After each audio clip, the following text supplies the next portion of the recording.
Muy bien, en la clase de hoy nos toca ver este capítulo de Lipsky del año 2008, el capítulo 3, que se llama español, inglés o Spanglish, ¿no? Que es un tema que ya salió a flote en nuestra primera sesión en persona, porque este término Spanglish o Spanglish se usa de manera muy coloquial en los Estados Unidos e inclusive en otros países ya ha llegado a colarse este término, ¿no? Para caracterizar el habla de ciertos hablantes hispanos en los Estados Unidos. Entonces este capítulo está destinado a esclarecer algunas dudas que se tienen, bueno, muchas dudas que se tienen en relación con lo que significa el Spanglish. Entonces, en primer lugar, el término Spanglish se refiere por lo menos a dos cosas, o hace referencia a dos aspectos. Por un lado, a un uso lingüístico y por otro lado, a grupos étnicos, en particular a los latinos nacidos en los Estados Unidos o que viven en los Estados Unidos, que han vivido en los Estados Unidos ya por un tiempo, no los que están de visita, sino los que viven por un tiempo prolongado en los Estados Unidos.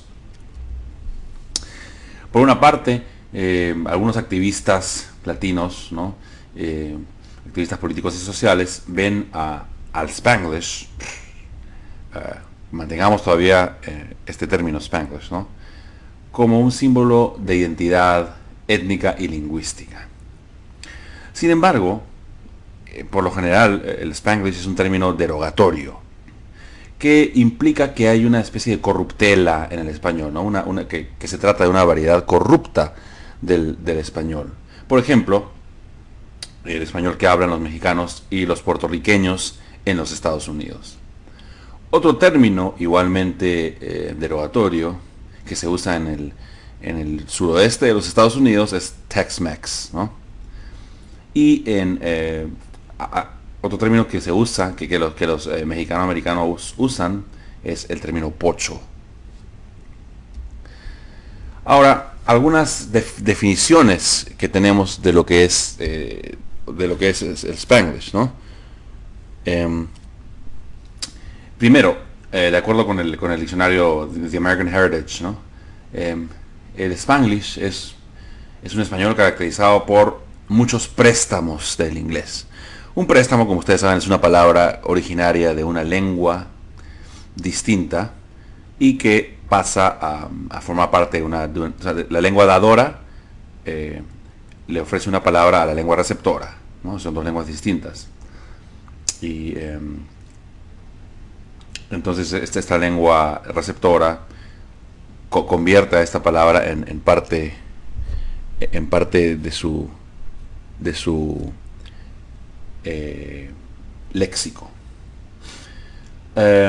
Por otra parte, el diccionario Oxford en inglés señala que el Spanglish es un tipo de español contaminado por palabras inglesas y por formas de expresión inglesas que se habla en Latinoamérica, algo completamente distinto de lo que señala el American Heritage, ¿no? ¿Cuáles son los orígenes del término Spanglish? Originalmente se consideraba que el Spanglish era el español que hablaban los puertorriqueños, ¿sí? En concreto los puertorriqueños en Estados Unidos, pero también con la relación política que tiene Estados Unidos con Puerto Rico, ¿no? El que inventó el término, según se entiende, fue el periodista puertorriqueño Salvador Tío. Entonces lo que él decía, ¿no? Es que el español de Puerto Rico se está convirtiendo en una variedad nueva. O sea, está dejando de ser español y se está convirtiendo en una especie de lengua criolla, como el papiamentu, ¿no? Que se habla en Aruba, Curazao, ¿no? O como los patuá de las Antillas Menores, y como el chabacano de las Filipinas. Entonces,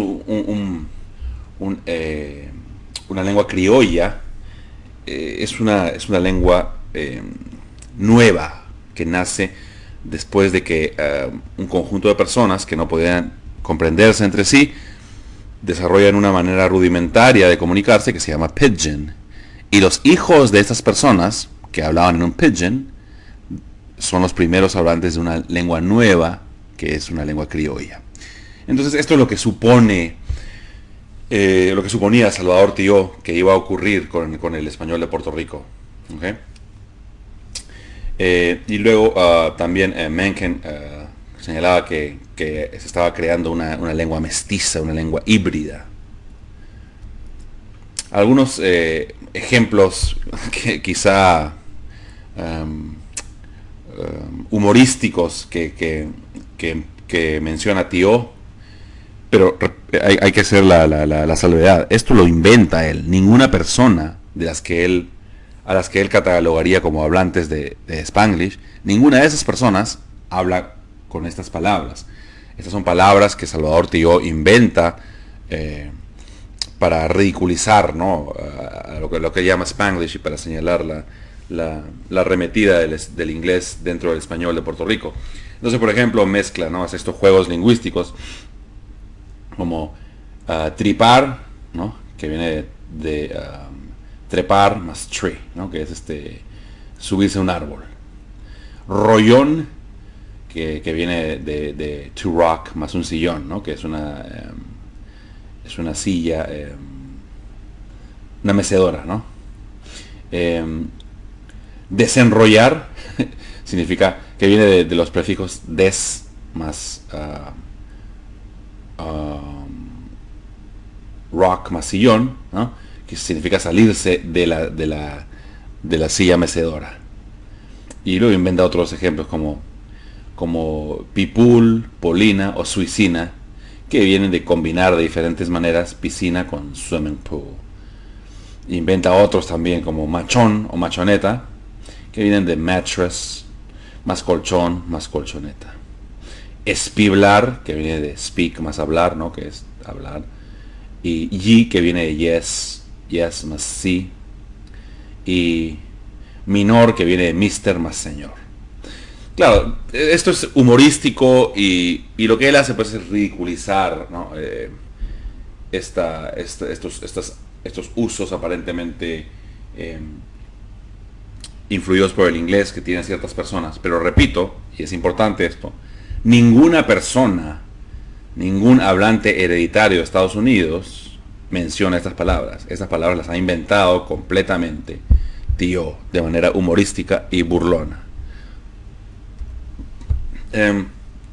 Luego, los falsos cognados, que son palabras que se parecen en sus sonidos, en su morfología, porque vienen de un mismo origen, tienen una misma fuente genética, se convierten en cognados verdaderos, ¿no? en lo que se llama Spanglish. Por ejemplo, aplicar, ¿no? Se usa en el llamado Spanglish para postular a presentarse ¿no? Aplicar a la universidad, por ejemplo. Cuando en las variedades monolingües del español, aplicar es, por ejemplo, aplicarse en los estudios, aplicar una crema en una herida, por ejemplo, ¿no? Entonces no significa lo mismo. Sin embargo, en lo que aquí estamos llamando provisionalmente Spanglish, aplicar es un cognado verdadero. Llamar para atrás o llamar para atrás, ¿no? Aparentemente es una estructura similar a to call back, ¿no? Del inglés, y se usa en Estados Unidos, en el español de Estados Unidos, donde otras variedades monolingües dirían devolver la llamada. Entonces estos supuestamente errores son más bien la norma en lo que provisionalmente estamos llamando Spanglish. Hay más definiciones que tenemos aquí de Spanglish, ¿no? Nash, por ejemplo, nos dice que Spanglish es una variedad híbrida de un lenguaje que coexiste con formas mezcladas del inglés estándar y del español estándar, y tiene un número importante de hablantes nativos. Betanzos Palacios señala que es un medio de comunicación, y esto es importante, temporal, ¿no? Y quiere decir que la lengua española ha recogido palabras del inglés, de las que entiende su significado y sencillamente las españoliza. Digamos, esto que dice acá Betanzos Palacios es ciertamente verdad, ¿no? El español recoge ciertas palabras del inglés y las españoliza. Por eso se dice, pues, troca en vez de truck, ¿no? Lonche en vez de lunch. Entonces está españolizado el término, ¿no? González Echeverría señala que el Spanglish es una invasión de español por parte del inglés. Y lo caracteriza como la lengua de hispanos pobres, muchos que ni siquiera son, ni siquiera saben escribir o leer en español o en inglés, ¿no? O sea, hay claramente un desprecio en esta definición de González Echeverría, ¿no? Un desdén contra los hablantes de esta variedad que provisionalmente estamos llamando Spanglish. La Real Academia Española, sin embargo, dice, el Spanglish no es una lengua. Ajá, y tenemos ahí una primera llamada de alerta. El Spanglish no es una lengua. Y esta es una idea que vamos a defender con Lipski y otros como Otegui, porque el Spanglish, como veremos, en realidad es solo un término, no es una realidad. Sin embargo, se lo ha usado, ¿no? como un motivo de orgullo en movimientos políticos y sociales, ¿no? Ed Morales, por ejemplo, nos decía que no hay una mejor metáfora para lo que significa una cultura de mezcla de razas que una lengua híbrida, un código informal. Se refiere al Spanglish, ¿no? Y que este lenguaje, este Spanglish, es una identidad nueva, muy poderosa. Sin embargo, acabamos de ver hace un rato que no existe una lengua que podamos llamar Spanglish. ¿Okay? Y la Stavans señalaba que el Spanglish era el encuentro verbal entre civilizaciones de habla inglesa y de habla hispana. Para él, el cambio de código, code switching, es la esencia del Spanglish. Y él lo celebra como una especie de arte creativa, tal como ocurre en la literatura. Y señala, sin embargo, que esto parece más bien que ocurre... Bueno, esto no lo señala él, esto lo señala Lipski. Él dice que es algo... Stavans piensa que es algo artístico. Sin embargo, nos señala Lipski, lo que más bien parece ocurrir es que esto no es consciente. O sea, que este code switching no es consciente de la manera en que sí es consciente escribir un libro y mezclar palabras de una lengua y otra.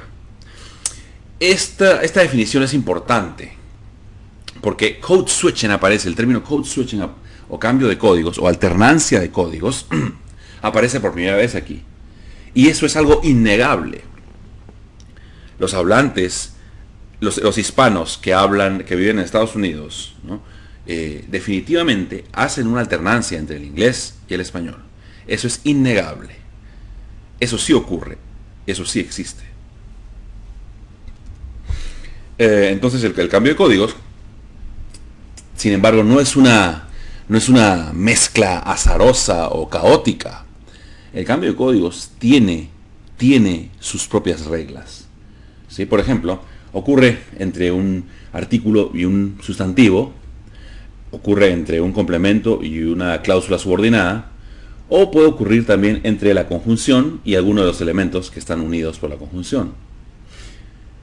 El cambio de códigos espontáneo, o sea, espontáneo significa sin pausas o interrupciones, generalmente es inaceptable en los siguientes contextos: entre un sujeto pronominal y un predicado, entre un crítico pronominal y un verbo, entre una palabra interrogativa que empieza la oración y el resto de la oración, entre un verbo auxiliar, como por ejemplo haber, y el participio. Entonces, por ejemplo, no ocurren code switchings del tipo I quiero o yo love. No ocurre un code switching como por ejemplo lo saw, en vez de I lo saw, en vez de yo lo vi, I lo saw. No existe eso. ¿De acuerdo? O tampoco yo vi it, tampoco existe eso, ¿no? Luego tampoco existen code switching tipo what viste o qué did you see. Eso no existe, ¿no? Como, o sea, entre la palabra interrogativa en el inicio y el resto de la oración no existe eso. Luego tampoco existe algo como I have comido o yo he written. No existen esas formas. Entonces el code switching tiene pautas, está normado, está regulado. Fundamentalmente se respetan las lenguas, se respetan las reglas de cada lengua y existen ciertos landing spaces o landing spots para el code switching, para el switch. ¿Okay? Entonces no es caótico, tiene regulaciones. Ahora, ya hablando de una manera un poco más científica, ¿no? El término Spanglish se ha usado para una serie de realidades, de objetos del mundo, una serie de referentes. Primero, Spanglish se ha usado para el uso de anglicismos que ya se han incorporado en el español, como hemos mencionado hace un rato, ¿no? Troca, etcétera, ¿no? Lonche. Luego, también se ha usado el término Spanglish para el uso frecuente y espontáneo de anglicismos no integrados en el español. Cuando, por ejemplo, uno usa una palabra sin haberla hispanizado, ¿no? Tengo un deal, por ejemplo, ¿no? Luego también el uso de calcos sintácticos y de traducciones prestadas del inglés al español. Un calco sintáctico sería algo así como yo estoy supuesto a jugar, ¿no? En lugar de se supone que debo jugar, alguien dice yo estoy supuesto a jugar. I'm supposed to play, por ejemplo, ¿no? Ese sería un ejemplo de esto. También se ha usado el término Spanglish para las desviaciones de la gramática estándar del español.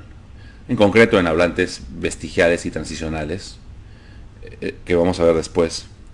Pero basta decir que son Latinos, Latino Americans, o Americans who are Latinos, si quieren. Luego, las características del español escrito o hablado como una segunda lengua por millones de americanos que no tienen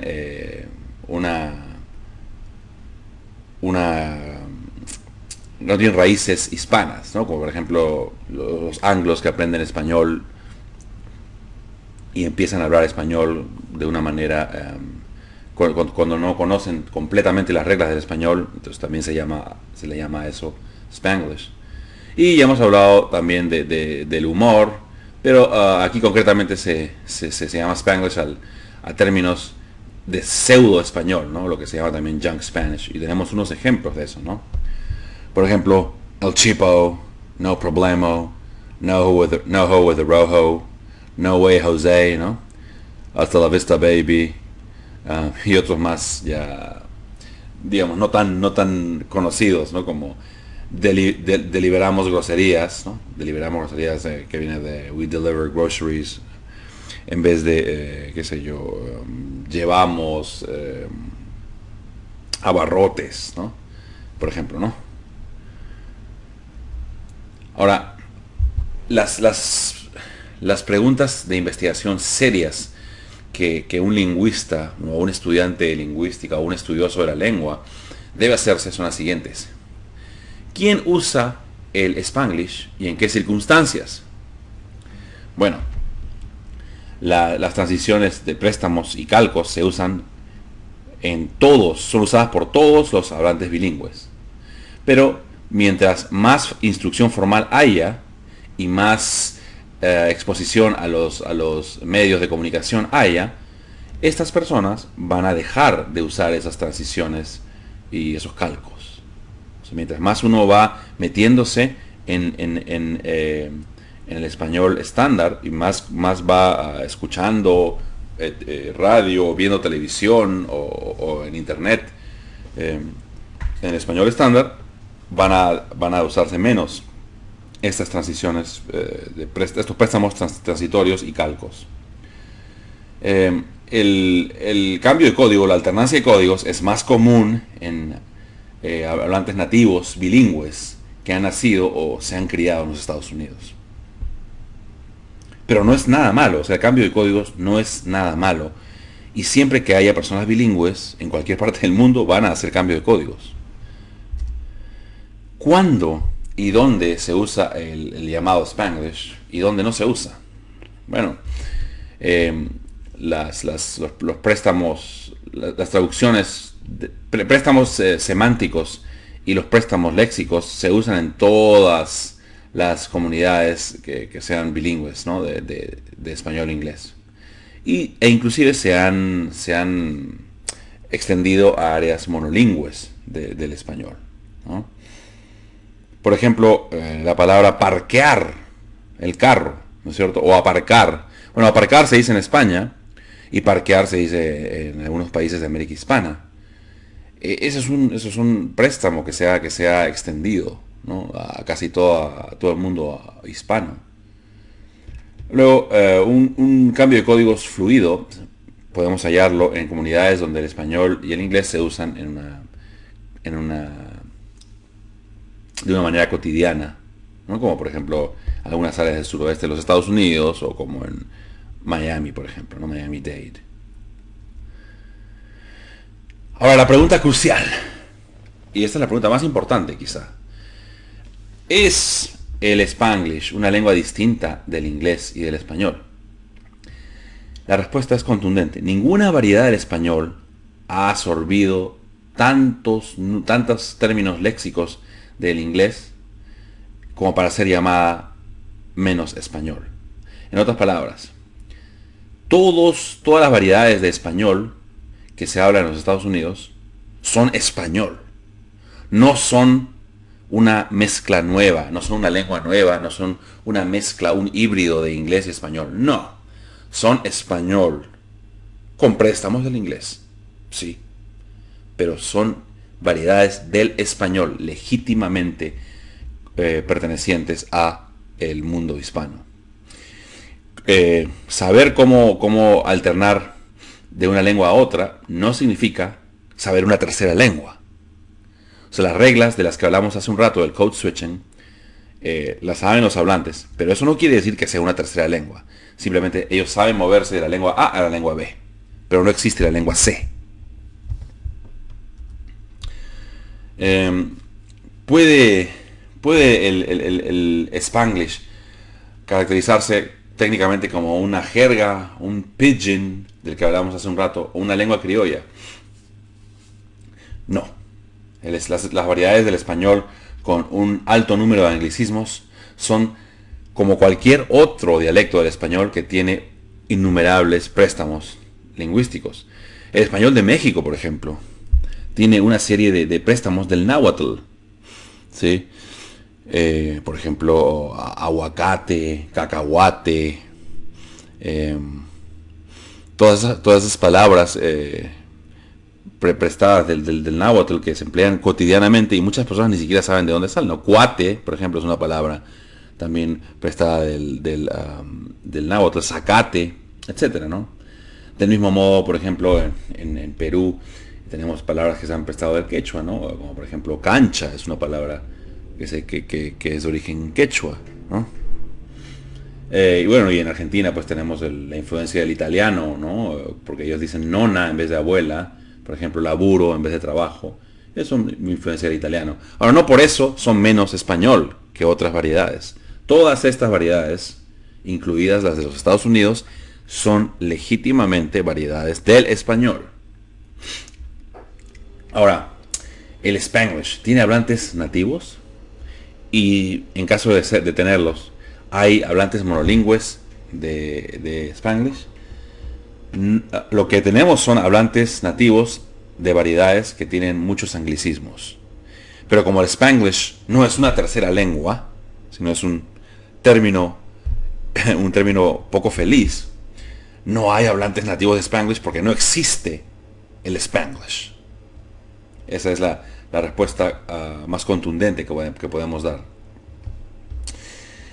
¿Acaso hay una base lingüística común en el Spanglish que puede entenderse y ser usada por todos los hablantes y oyentes hispanos en los Estados Unidos? El code switching, ¿no? El cambio de códigos es común. Y hay algunas reglas que ya mencionamos hace un rato para hacer el cambio de código. Pero no se puede escribir una gramática del Spanglish. No hay Spanglish. Hay code switching. Y hay lexical borrowing. Y otras cositas más. Pero no hay Spanglish. ¿Existen dialectos regionales o sociales del Spanglish? Bueno, los mexicano-americanos en su habla se parecen a los hablantes mexicanos. Los Puerto Rico estadounidenses se parecen a los puertorriqueños en su habla. Y los cubano-estadounidenses se parecen a los cubanos en su habla, ¿no? Pero cada uno de ellos habla un español estadounidense. No hablan Spanglish. Entonces, lo importante es señalar nuevamente que Spanglish es un término equivocado. No existe el Spanglish. Existen variedades del español en Estados Unidos con una serie de préstamos del inglés. Existe también code switching entre el español y inglés de estos hablantes que viven en Estados Unidos, de estos hispanos que viven en Estados Unidos. Pero no hay una mezcla, no hay una tercera lengua hija del español y el inglés. No existe un híbrido que podamos llamar Spanglish. Esa es lo más importante de la clase de hoy.